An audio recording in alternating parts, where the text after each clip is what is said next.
Hello medical students. So today I'll be teaching you visual pathway and the lesions related to that. So first we will talk about the visual pathway. अब देखिए ये आपका एक eye ball है okay और ये जो है ये आपका राइट साइड की आई बॉल है, ये आपकी लेफ्ट साइड की आई बॉल है. यहाँ पर क्या है आपका टेम्पोरल फील्ड ऑफ विजन है, यहाँ आपका नेजल विजन है, यहाँ पर आपकी नेजल है और यहाँ पर आपकी टेम्पोरल है. तो यहाँ पर जो रेटिना होता है जहाँ टेम्पोरल फाइबर्स होते हैं, जब टेम्पोरल फाइबर्स अफेक्ट होते हैं सो दैट मीन्स कि आपका नेजल साइड वाला विजन जाएगा, और अगर नेजल फाइबर्स अफेक्ट होते हैं तो दैट मीन्स आपका टेम्पोरल साइड का विजन जाएगा. मतलब ये कहीं ना कहीं आपका बाईलैटरल होता है, इनमें डिकसेशन होती है इनके फाइबर्स में. Okay, this is clear. Now क्या होगा कि जो नेजल फाइबर्स हैं, जो रेटिना पर हुई नेजल फाइबर्स है, वो जब यहाँ से निकले तो ये दोनों यहाँ से निकल रहे हैं. ओके, निकल रहा है तो यहाँ पर ये दोनों क्या बनाएंगे, ऑप्टिक नर्व, जहाँ पर आपका नेजल और टेम्पोरल फाइबर्स दोनों होंगे. तो यहाँ क्या बना, ऑप्टिक नर्व बना. तो ipsilateral temporal as well as ipsilateral nasal इसको कहेंगे. क्यों? क्योंकि यहाँ पर नेजल के भी सेम साइड से आ रहा है और टेम्पोरल की भी सेम ही आई से आ रहा है, तो ये दोनों इप्सिलैटरल है. उसके बाद क्या होगा कि ये दोनों फाइबर्स दोनों आई से आ रहे हैं. उसके बाद ऑप्टिक काइस्मा के पास आकर के इन दोनों की क्या होगी, डिकसेशन होगी. डिकसेशन कैसे, नेजल फाइबर्स जो होंगे राइट आई के वो लेफ्ट साइड जाएंगे और लेफ्ट आई के नेजल फाइबर जो होंगे वो राइट साइड चले जाएंगे. तो डिकसेशन हुई.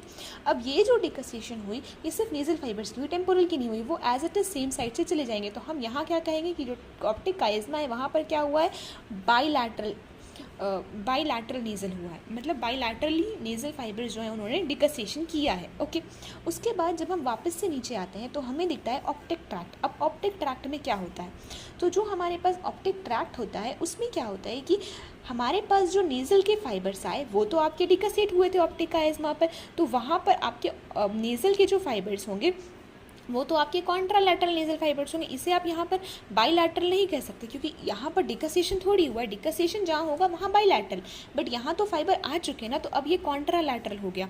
और ये तो अभी भी आपका नेजल का तो इप्सिलैटरल, ये तो ipsilateral temporal and contralateral nasal हम कह सकते हैं. अब ये यहाँ के ऑप्टिक ट्रैक्ट के फाइबर जो होंगे वो लैटरल जेनिकुलेट बॉडी पर आएंगे और वहाँ पर क्या करेंगे कि यहाँ पर मेरे पास इप्सिलैटरल टेम्पोरल होगा और कॉन्ट्रालैटरल नेजल होगा, नो डाउट. अब ये जो लैटरल जेनिकुलेट बॉडी है उसके पास आने के बाद, जैसे कि अगर ये ऑप्टिक फाइबर्स हैं तो ये लैटरल जेनिकुलेट बॉडी पर आ रहे हैं, साइनैप्स करेंगे. और अगर ये ऑडिटरी होता तो ये ऑफकोर्स मीडियल जेनिकुलेट बॉडी पर जाते. अब क्या होगा कि यहाँ पर ये दोनों रेडिएशन देंगे जिसको हम कहेंगे ऑप्टिक रेडिएशंस. अब ये जो ऑप्टिक रेडिएशंस हैं ये विजुअल कॉर्टेक्स पर आएंगे और वहाँ पर अपना सारा काम मतलब विजुअल कॉर्टेक्स पर आएंगे और वहाँ पर ब्रेन में आकर के सिग्नल दे देंगे. और विजुअल कॉर्टेक्स में क्या होगा कि विजुअल कॉर्टेक्स जो आपका है वो occipital lobe of the cerebral cortex में होता है. और ये एरिया नंबर किस में होता है, area number primary area number 17 और एसोसिएशन एरिया नंबर 18 एंड 19 में होता है. ओके, तो ये आपको समझ आ गया. This is all about your visual pathway कि सबसे पहले रेटिना में आया, उसके बाद optic nerve, optic chiasma, optic tract, lateral geniculate body, optic radiations and then visual cortex area of the brain. अब हम बात करते हैं लीजन्स की. सो लीजन्स पहले जानने से पहले आप नाम जान लो कि कौन कौन तरीके के लीजन्स होते हैं. ओके, सबसे पहले मेरे पास होता है anopia. Anopia means complete blindness. Hemianopia means partial blindness. Now this is right homonymous hemianopia. ये क्या होता है, होमोनिमस मतलब क्या, सेम साइड. ऐसे आप थंब से समझ सकते हो, जैसे कि इस साइड का भी थंब जो है वो इधर है और इस साइड का जो थंब है वो भी इधर है, तो दोनों तो सेम ही डायरेक्शन में. सो दिस इज होमोनिमस. और राइट साइड का होमोनिमस हेमिएनोपिया है वो डिपेंड करता है कि आपका लीजन कहाँ पर हुआ था, उस हिसाब से रहेंगे, वो हम आगे पढ़ेंगे. Okay, so this is your right homonymous hemianopia. अब यहाँ देखते हैं. So this is your what bitemporal heteronymous hemianopia. अब यहाँ हेट्रोनिमस क्यों आए, थंब से देखें, ये वाला इधर और इस साइड का थंब इधर. So we have two different direction, right. So this is heteronymous hemianopia. Bitemporal क्यों कहा, क्योंकि हमने देखा था कि अगर ये आपकी राइट आई है और अगर ये आपकी लेफ्ट आई है तो हमें पता है कि इधर आपका होगा टेम्पोरल लोब, इधर नेजल, और उसी तरीके से इधर आएगा आपका नेजल और इधर आएगा आपका टेम्पोरल. तो दोनों साइड में क्या है, टेम्पोरल लोब डिफेक्टेड है, तो जैसे बाई टेम्पोरल हेट्रोनिमस हेमिएनोपिया. और उसी तरह से यहाँ होगा binasal heteronymous hemianopia. Again thumb rule से इधर डिफेक्टेड है और इधर डिफेक्टेड है, दिस इज हेट्रोनिमस.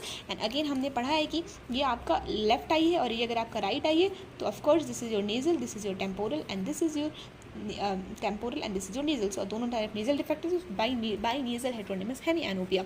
ये आपको डिफेक्ट्स है जो याद रखने. अब कहाँ कहाँ पर क्या होता है ये हम अभी समझते हैं. तो देखो सबसे पहले लीजन्स, अगर ऑप्टिक नर्व के पास लीजन, अगर लीजन इधर होता है तो क्या होता है, अगर लीजन इधर होगा तो आपका सेम साइड का मतलब ipsilateral nasal fibres as well as ipsilateral temporal fibres तो वो नहीं काम करेंगे।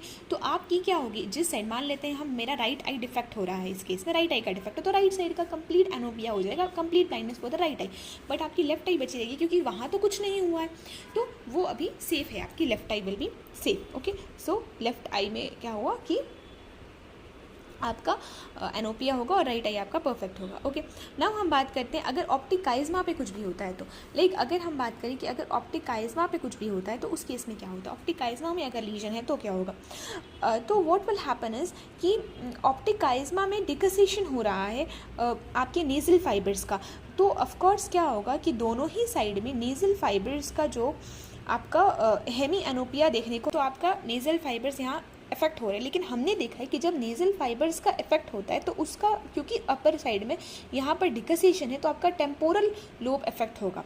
ओके, आपका टेम्पोरल विजन जाएगी, नेज़ल फाइबर्स में लीजन हुआ है बट आपका विजन जो होगा वो टेम्पोरल साइड का जाएगा, बिकॉज यहाँ तो डिकसेशन हुई है, नेज़ल का टेम्पोरल में, टेम्पोरल का नेज़ल में गया है, तो ये ऐसा कुछ होगा। अब इतना कुछ समझ लेने के बाद हम क्या करेंगे कि हम यहाँ पर बेसिकली, तो फिर यहाँ पर क्या होगा, यहाँ पर आपका होगा बाई टेम्पोरल हेट्रोनिमस हेमी एनोपिया होगा, क्योंकि इस साइड का टेम्पोरल और इस साइड का टेम्पोरल जाएगा, so by temporal हेट्रोनिमस Hemy anopia होगा। अब जब ऑप्टिक ट्रैक्ट पर इफेक्ट होगा तो ऑफकोर्स सेम साइड का आपका जाएगा टेम्पोरल वाला और ऑपोजिट साइड का आपका जाएगा नेज़ल वाला, तो यहाँ पर क्या होगा, यहाँ होगा आपका right sided homonymous hemianopia. उसके बाद जब आपका आपका विजुअल कॉर्टेक्स में कुछ भी डिफेक्ट होता है, तो विजुअल कॉर्टेक्स में जब डिफेक्ट होता है तो दो तरह से होता है, एक तो at the tip of the cortex पर हो सकता है डिफेक्ट, या फिर लीजन हो सकता है विजुअल कॉर्टेक्स का एक्सेप्ट फॉर द टिप, मतलब कहीं और लीजन होना। तो अगर आपका टिप ऑफ द कॉर्टेक्स पर लीजन होता है तो right sided homonymous macular defect होगा, मतलब पूरी का पूरा ब्लाइंडनेस हो जाएगा, जहाँ पर मैक्युला आपका होगा वहाँ पर आपका खत्म हो जाएगा, और इस डिफेक्ट को हम कहते हैं कुकी क्लटर डिफेक्ट। और जब लीजन होता है विजुअल कॉर्टेक्स का एक्सेप्ट फॉर द टिप, मतलब टिप के अलावा कहीं और लीजन हुआ, then that is right sided homonymous hemianopia except for the macular part, मतलब मैक्युला वाला जो है वो बच जाएगा, उसको कुछ भी नहीं होगा और बाकी सारे साइड का हेमी एनोपिया हो जाएगा, right sided homonymous hemianopia. तो आई होप गाइस कि आपको ये समझ आया हो। Thank you so much for watching.